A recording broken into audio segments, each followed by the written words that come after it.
Magkano ang ibabayad mo para makita ang hinaharap? Higit sa lahat, kung nakita mo na ang hinaharap, sasamantalihin mo ba ang pagkakataon?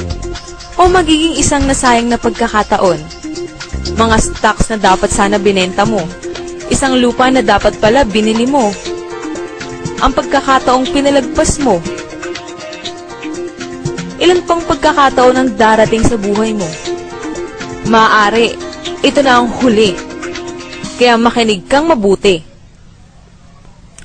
Once every 10 years, merong dumarating na talagang nagmamarka sa atin. Noong 70s, lumabas ang VCRs. Noong 80s naman, sumikat ang mga personal computer. Dekada 90 na uso ang internet. Ang mga taong sumabay sa kalakasan ng personal computers noong 80s, naging mga milyonaryo. Yung mga matatalinong ginamit naman ng internet upang magpayaman noong 90s, mga bilyonaryo na. Ano sa tingin mo ang mangyayari sa susunod na 10 taon? Sa best-selling books na The Next Trillion and Wellness Revolution ng kilalang economist na si Paul Zane Pilzer, sinabi niya na sa dekadang ito, may additional $1 trillion every year ang magagastos ng US sa industriya ng kalusugan o wellness industry. Ang mga healthy people ay bibigyan ng mga products that will make them feel even healthier, look better, at pababagalin ng epekto ng pagtanda o para maiwasan ang development ng sakit. Isipin mo, 20 years ago, hindi mo man marinig ang tinatawag na wellness industry. Pero ngayon, nagkakahalaga ng mahigit kumulang sa $300 billion ang yearly sales sa industriyang ito sa US. Halos kaparehas ng bentahan ng sasakyan sa US. Ngayon, ito ay nagkakahalaga ng $300 billion kada taon. But by the end of this decade, $1 trillion na ang halaga nito. That's equivalent to $1,000 billion a year. Para sa hindi mahilig sa math, lalago ito ng 300%. Paano mangyayari ang ganong paglago? Paano nalaman na lalago ito ng ganon? Dahil yan sa mga baby boomers. Naririnig mo na sila this past 20 years. Sila ang mahawak ng ating economy for over 20 years. Ito na ang tamang panahon para makasama ka dito. Ang mga baby boomers ay umiidad 40s and 50s. Ito ang mga taon ng kalakasan ng kanilang pagkita. Mas maraming dollars at maraming panggastos. Ang mga boomers ang nagpalago sa housing industry, SUVs, personal computers at internet. In short, ang mga baby boomers ang bumubuo sa 6 trillion ng $12 trillion economy ng US. Although less than 30% sila ng US population, binubuo nila ang kalahati ng gross domestic product ng US. Higit sa lahat, nakahanda silang magdagdag ng 1 trillion sa $6 trillion na ginagastos nila para mapanatili ang isang bagay na higit pa sa kanilang SUV, kondo o computer man. Ang kanilang kabataan. Kabataan, anti-aging, health, wellness. Yan ang next big thing. Sa pamamagitan ng kanilang pagpapatakbo ng kanilang buhay, ang mga baby boomers ay gumagawa ng isang revolusyon sa wellness industry. At ito ay mabilis na nangyayari. Tignan mo lang kung paanong ang mga pagbabagong inaabot dati ng mga 10 taon, ngayon nangyayari na lang in a few years or less. Nung maimbento ni Henry Ford ang Model T noong 1908, inabot ng 70 years bago naging $1 trillion ang industriya ng mga sasakyan.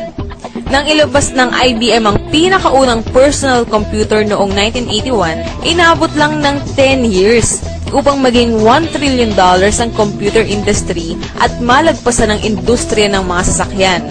Ngayon, lalagpasan pa ng wellness industry ang $1 trillion sa susunod lamang na 5 taon. $1 trillion.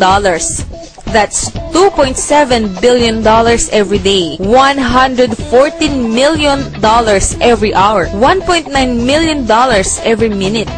Noong 1990s, umakyat ang bilang ng mga pamilyang milyonaryo sa US. Mula 3.6 million, naging 7.2 million millionaire families. Ang prediction ng ekonomistang si Pilzer, madaragdagan ng another 3.6 million families ang magiging millionaire sa susunod na 5 taon. Marami sa kanila magmumula sa wellness industry. Paano ka makakasama sa paglagong ito? May 4 kang paraan. Una, bilang isang practitioner. Ikalawa, bilang isang manufacturer. Ikatlo, bilang isang retailer. O pang-apat, bilang isang distributor. Ang mga practitioners gaya ng mga doktor, massage therapists, chiropractors at naturopathic healers ay may malaking pag-asang yumaman. Yan ay kung kaya nilang bayaran ng kanilang mga personal loans, insurance companies at iba't ibang hulugan. At kung kaya nilang ipagpalit ang oras at panahon nila kahit sa kanilang pamilya para sa pera. Maganda rin maging isang manufacturer. Iyan ay kung may daan-daang milyon ka pang invest sa infrastructures, patents, research, shipping and receiving at kung ano-ano pa. Retailing, tignan natin. Meron kang pambayad sa franchise fees? Kaya mo ang 7 araw na pasok kada linggo? May pambayad ka sa advertising? Kaya mo mag-monitor ng inventory? At higit sa lahat, mag-aayos ka ng mga problema sa mga empleyado mo. Distribution? Exactly.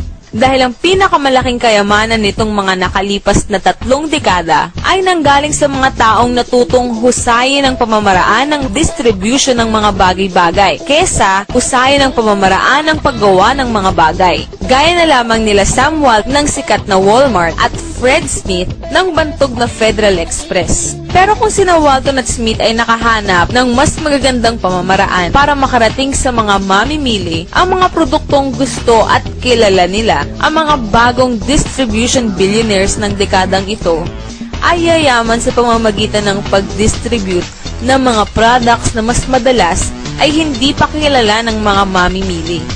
Ang mga bagong distribution billionaires gaya nila Jeff Bezos ng Amazon.com ay yumaman sa pamamagitan ng pag-educate sa mga mamimili tungkol sa mga bagong products at bagong pamamaraan ng pag-distribute ng mga produkto. Ito ay tinatawag na business at the speed of thought. Better products, better distribution, mas maganda ang opportunity. Bakit? Dahil mayroong 78 million baby boomers na may $1,000 billion in cash na handang gumastos. Gusto nilang mag-drive ng sports cars, mamasyal, mag-enjoy, ayaw nilang tumanda, at handa silang gumastos para lamang manatiling bata, malusog at puno ng buhay. Sa susunod na 5 taon, ang mga US baby boomers ay gagastos para sa mga produktong may kinalaman sa kalusugan. Mula $300 billion ngayon hanggang $1 trillion every year. Handa ka ba? Ang mga taong nagparinig sa iyo ng video na ito ay magpapakilala sa iyo ng isang pamamaraang subok na at successful.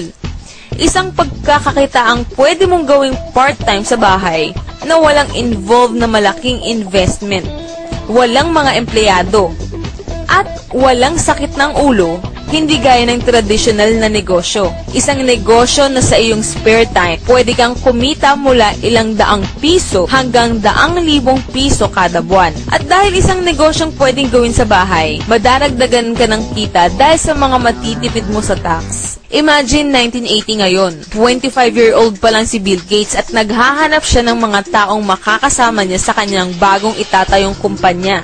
Inaakala niyang magiging isang malaking negosyo ang personal computers. Ikaw, ano naman ang gagawin mo sa panahon ngayon? Tandaan, si Sam Walton ay nagsimula ng Walmart noong siya ay 44 years old. By age 61, siya ng pinakamayamang tao sa mundo. Ikaw, anong excuse mo? One thing is for sure, kung napanood mo ang video na ito at kung nakinig ka, hindi mo pwedeng sabihin na hindi mo ito nalaman.